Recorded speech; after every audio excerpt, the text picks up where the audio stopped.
Hello, friend. I'm happy to see you joining me today. This is episode 19 in the series of Coffee with Hannele Korhonen, Happy Lawyers and Happy Customers, and you are warmly welcome to join this live. I am Hannele from Lawyers Design School, and in these weekly live sessions, you will get actionable advice and tips on how to get more happy clients and make yourself a happy lawyer too with the help of legal design thinking. And this is supposed to be an interactive session, so if you have any questions or comments, you can just leave them in the comment section below, or you can send me also a direct message if you want to contact me directly. So let's get on with today's topic, because today my message is for those of you who are thinking about leaving the law. This is a message that I get a lot from different sources at the moment, and I think that we have all heard about the great resignation.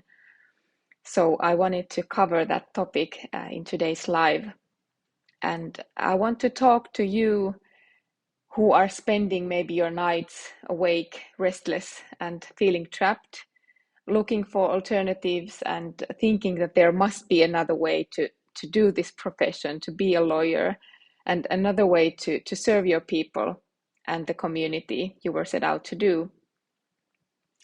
So this episode is for you who are then finally even looking for ways out, looking for ways to leave the law for good. Because believe me when I tell you that there is another way to do this, and you are not alone with your thoughts and feelings. There is another way of being a lawyer than what you are currently experiencing, and that way is your own way, the way that your clients want you to serve them and the way that you want to serve them. And quitting the law may not actually be the answer that you are looking for, but changing your legal mindset to legal design mindset might be the answer. And it all starts with the shift in your own mindset. And let me first give you some context to this. For the past few years, thanks to COVID-19, we have all had some time to reflect on what's happening and where we are with our lives. And when the world around us paused for a while, we had the perfect but also very painful opportunity to pause ourselves too.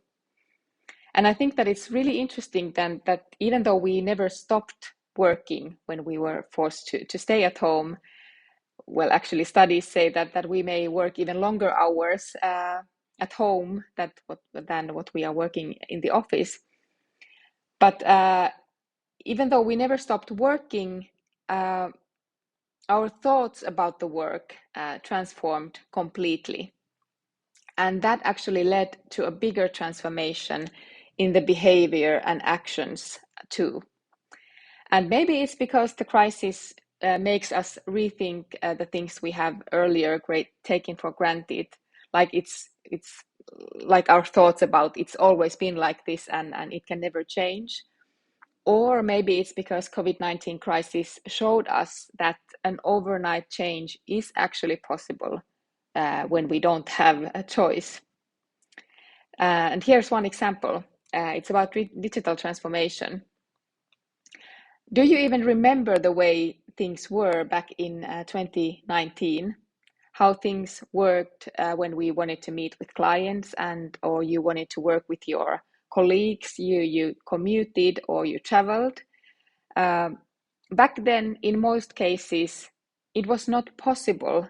It was not made possible for your clients to contact you or meet you remotely, or to sign documents electronically, or for you to work from home all the time, or for you to participate in some global events from your own couch at home. And the legal tech solutions were there, but the human factor, the mindset, was not there. But now in 2022, it's all changed for good. And we have online meeting software, we have documents stored in cloud, We have digital signing, you name it. Every meeting, every transaction, and every event is possible to manage online. But it was not that we suddenly invented a lot of new technologies. We just started using the things that we already had. We changed our minds about whether it's actually possible to do all the things in a different way from our homes and with the help of technology. And all the digital tools we had already in 2019 are now actually in use. So the digital transformation kind of happened overnight. And all those projects that were sitting on the shelf are now in full use in many places. And the reason is that we humans changed the way we think about the digital tools. It was the change in our mindset in response to the crisis that laid the foundation for the transformation.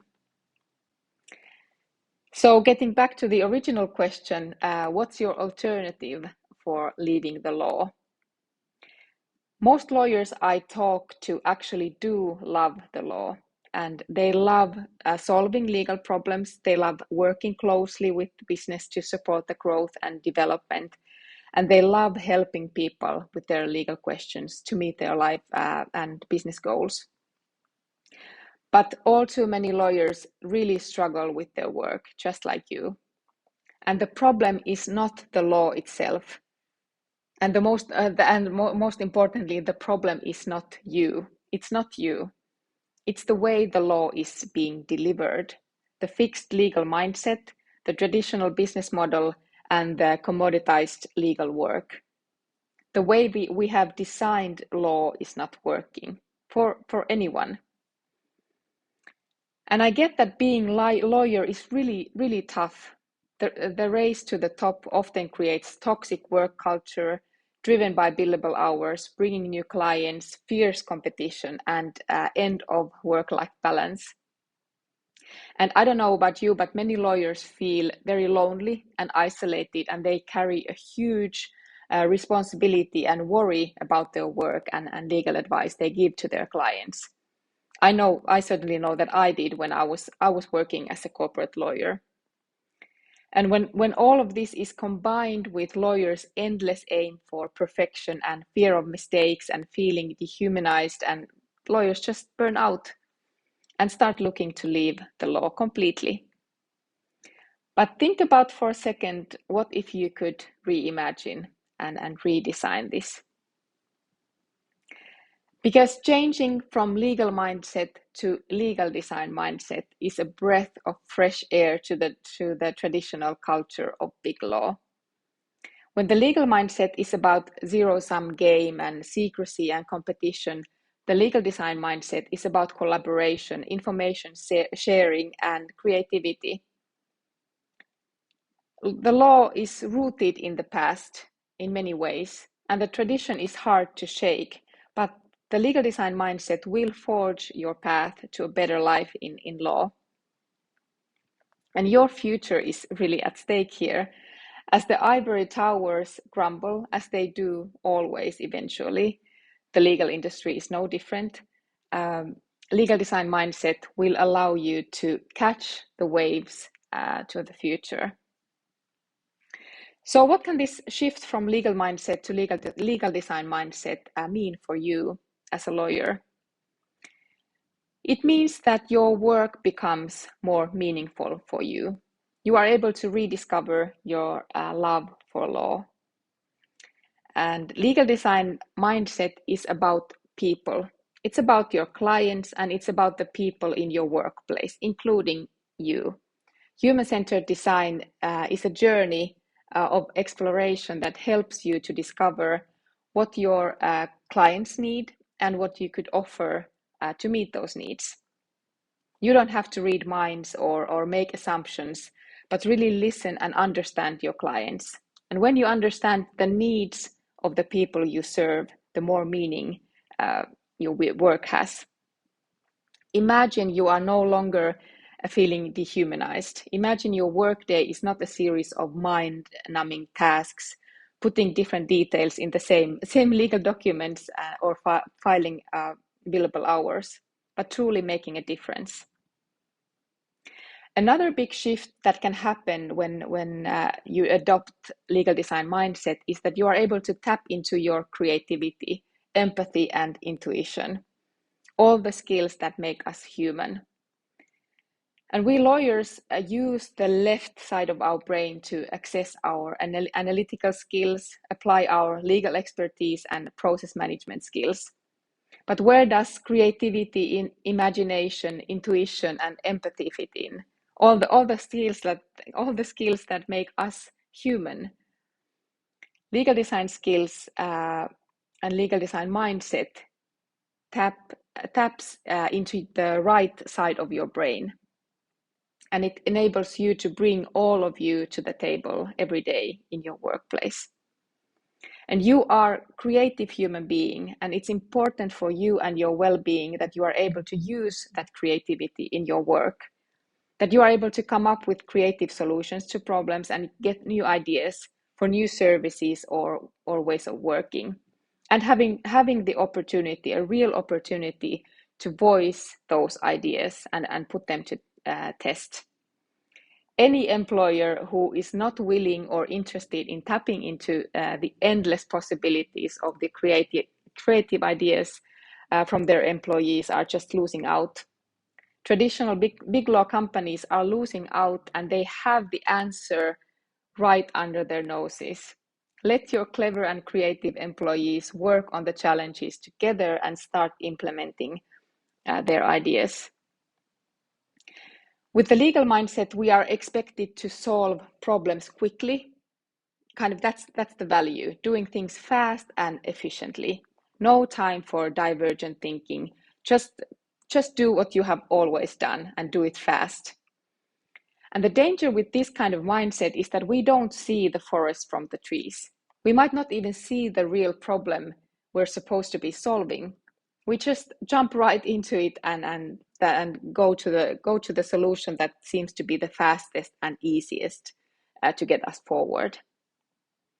Whereas legal design mindset enables us to embrace creativity, empathy, and intuition. We can explore solutions and a better way of helping people with their problems. We need to allow ourselves some space to come up with new ways and new, better questions. Because this is the space where legal innovation can really happen. Sticking with the routine tasks and focusing only on the speed and efficiency does not allow us to learn anything new, let alone invent anything. So imagine there is time and space for your ideas. Then thirdly, I wanted to raise the issue of working together versus working alone.